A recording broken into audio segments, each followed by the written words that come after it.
The story was written by Jobie Kullu Kadjulik. It's called Races, Games, Feasts, and Beans at Christmas. I remember when I was growing up or a teenager, men used to race each other on foot or with dog teams.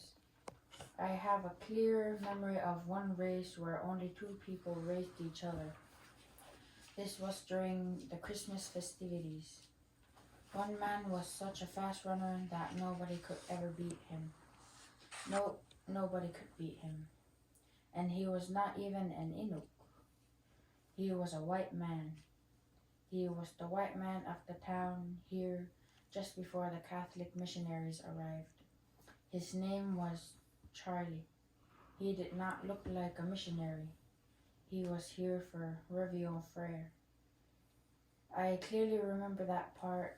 That man was a very fast runner because he had been in the army before.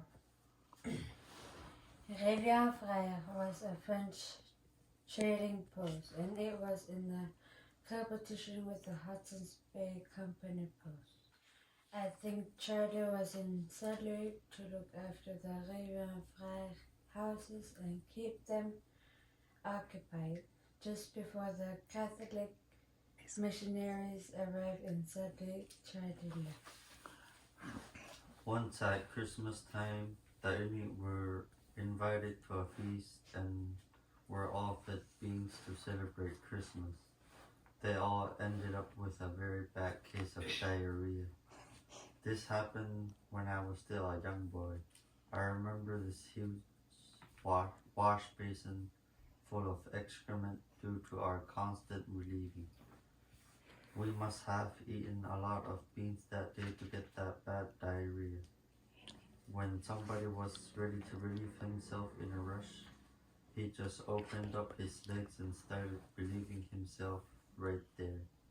We were all affected from eating those beans that time.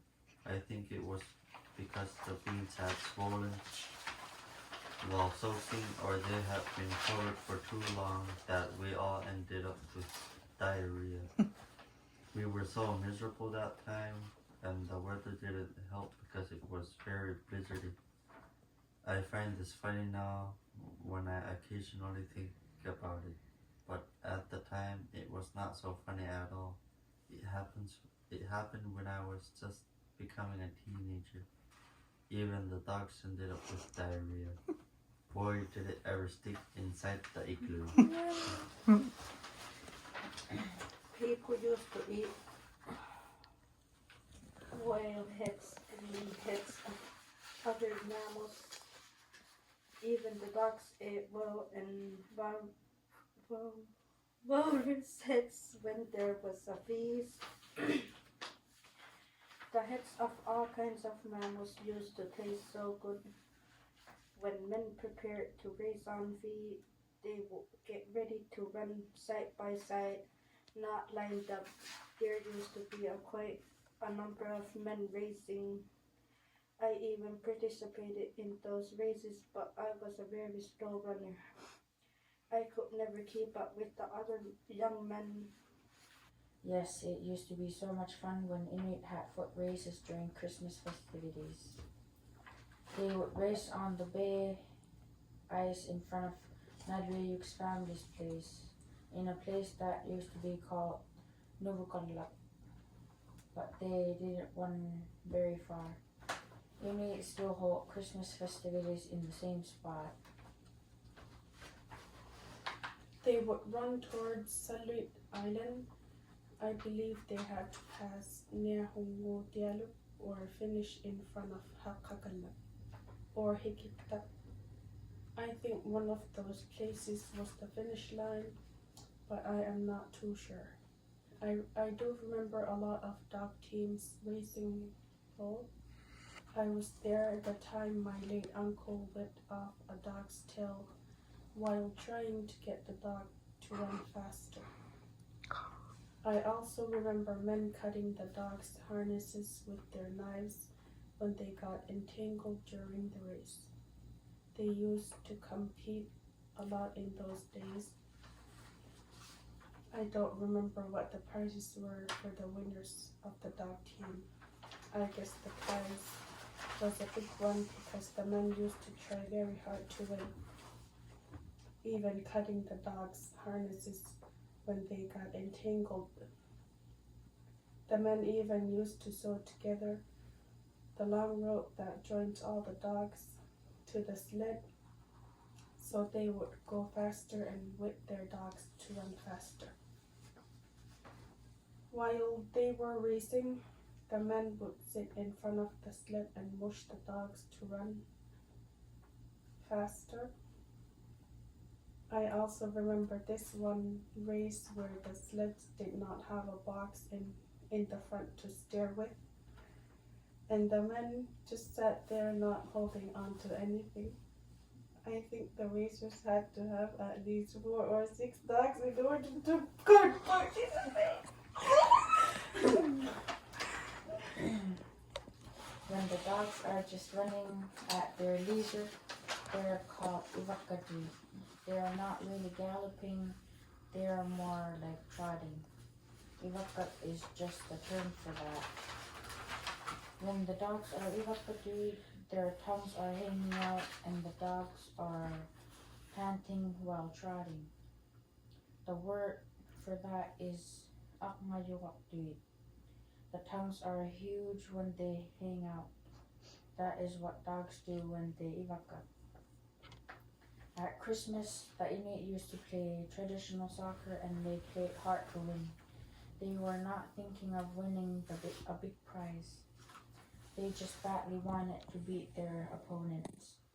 They used to play in the middle of the village because there were no houses there yet.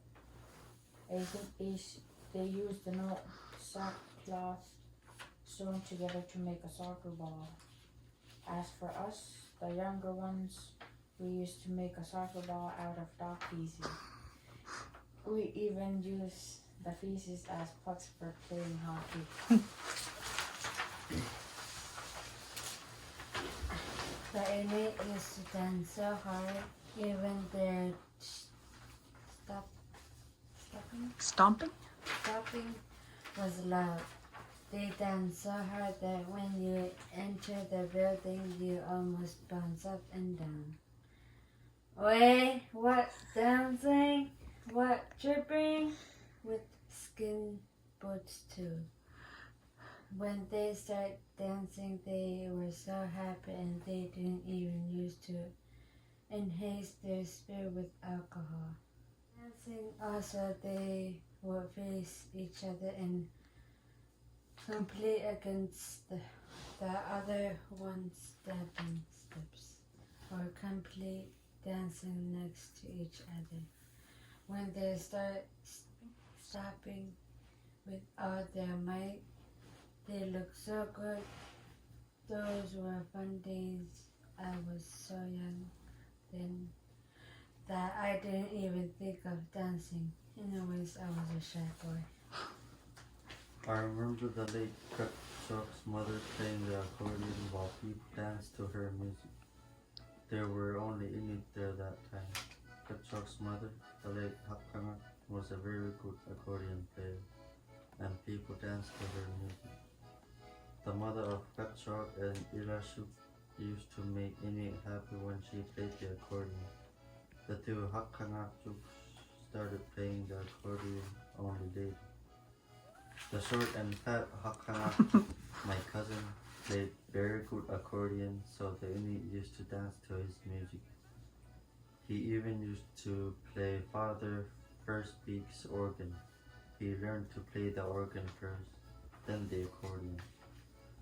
When he took up the accordion, I used to jokingly tell him, too bad you are not a fast player.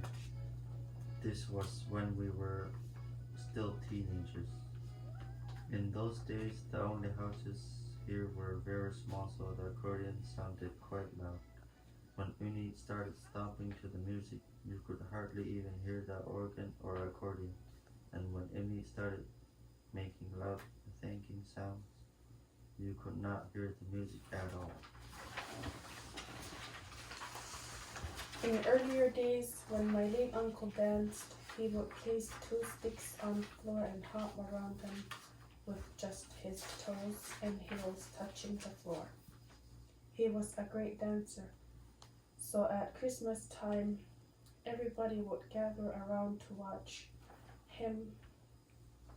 He danced like the Scotsman while somebody played the accordion.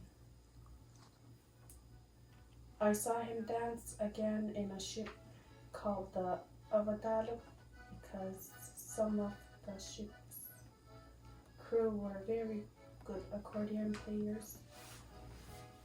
I remember an older man who used to work for Review and who was also a very good accordion player.